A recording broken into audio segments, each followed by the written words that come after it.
ドーム公演おめでとう。双子の子供は元気。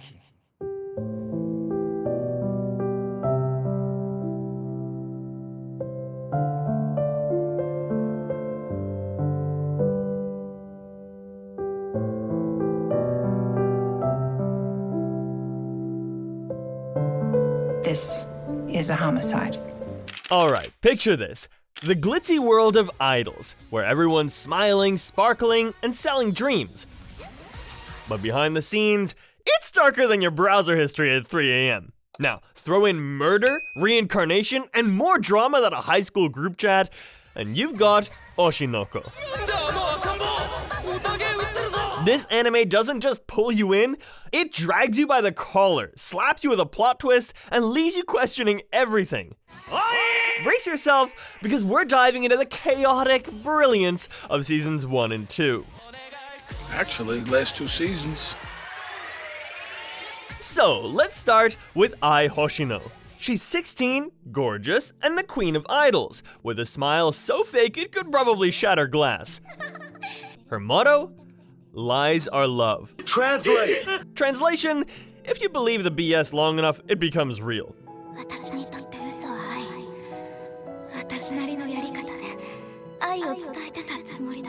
Ai's the textbook definition of a people pleaser on steroids, hiding her real self behind a sparkly facade because, let's face it, idol fans don't do well with reality checks. But just when you think she's living the dream, bam, plot twist. Didn't you get pregnant when you were 16? Ai gets pregnant. Yep, 16 and pregnant, but with no MTV cameras around. This isn't your usual teen drama though. She decides to keep the twins a secret because, well, being a mom isn't exactly on brand for a flawless idol.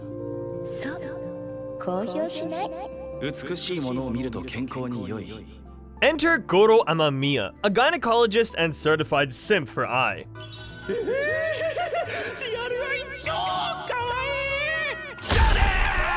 This guy is way too invested in her life. It's like fan behavior, but with a medical degree. Goro agrees to help Ai keep her pregnancy under wraps. Everything seems fine-ish, until the anime pulls out its first what the actual hell moment. As usual. On the night Ai gives birth, a psycho stalker shows up and kills Goro. Yep, the guy doesn't even make it out of episode 1 alive. But plot armor works in mysterious ways because Goro gets reincarnated as one of Ai's babies, Aqua.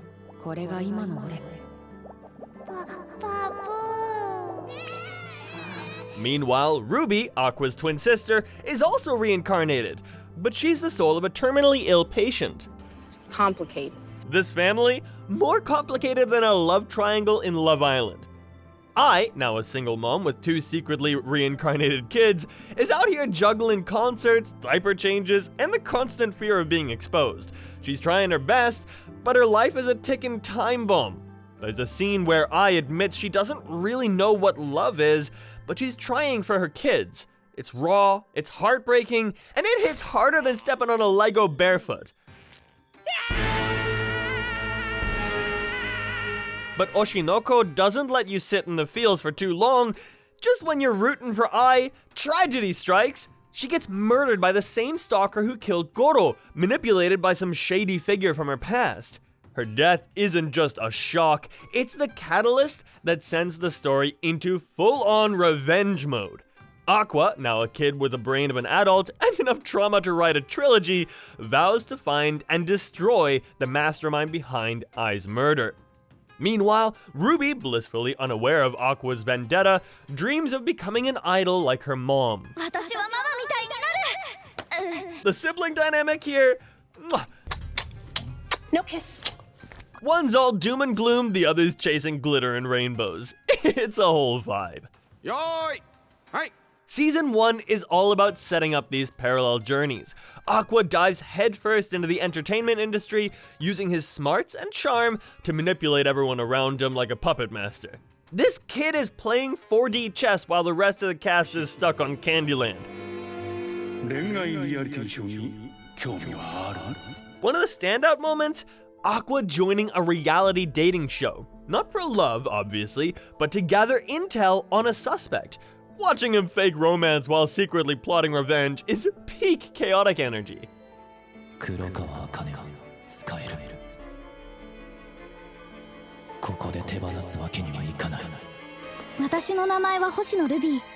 Ruby's side of the story is lighter, but still compelling. She recruits Kana Arima, a former child star turned snarky teenager, to form an idol group. 有馬かなさん、私とアイドルやりませんか？ Kana is the definition of, I hate everyone but low-key need validation. And her banter with Ruby is top tier. Together, they navigate the idol world, which is basically a glittery cesspool of competition, scandals, and fake smiles. ワークショップ。劇団ララライっていう茜君が所属している劇団だね。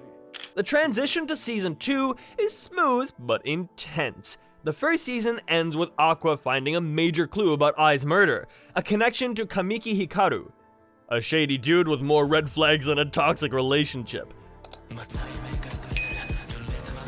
Season 2 dives deeper into Aqua's revenge arc, turning the show into a psychological thriller. Every interaction between Akka and Kamiki is a masterclass in tension. Aqua's out here playing detective, and Kamiki, he's the kind of villain who makes your skin crawl just with a smirk. 忘れるな。お前は救えなかった。お前にそんな権利は。 Ruby's journey in season 2 takes a darker turn too. The idol group gains traction, but the pressure starts to crack her optimism. Betrayals, unrealistic expectations, and the constant need to perform force Ruby to confront the harsh realities of the industry. One scene that stands out? Ruby breaking down backstage, questioning whether she's living her dream or chasing her mom's ghost. It's raw, it's real, and it made me want to hug her through the screen. 許せない。どんな手を使っても必ず見つけ出す。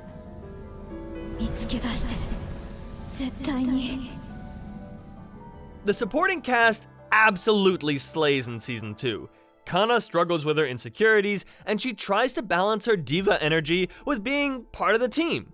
Mem Cho, the social media queen, adds humor and a sharp commentary on cloud culture. 税金のきつさは大人になった時にわかるんだから。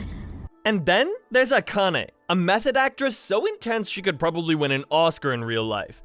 Her ability to mimic Ai during a pivotal performance is both chilling and genius. Oh, and let's not forget her growing connection with Aqua, which is equal parts sweet and terrifying, because let's be real, Aqua uses people like tools in his revenge toolbox. What makes Oshinoko hit different is how it balances all this chaos. Aqua's dark manipulative energy is perfectly contrasted with Ruby's hopeful yet fragile determination. Their sibling bond is messy, but heartfelt, with moments that make you laugh, cry, and scream, "Why can't you just talk to each other?" One scene in particular, Aqua pushing Ruby away to protect her from his darkness, is heartbreaking.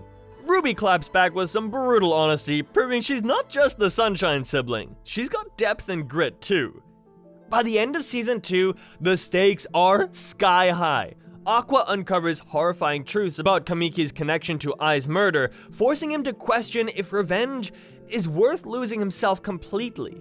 Meanwhile, Ruby faces a pivotal choice: keep chasing the idol dream, or find a way to honor Ai's legacy without destroying herself.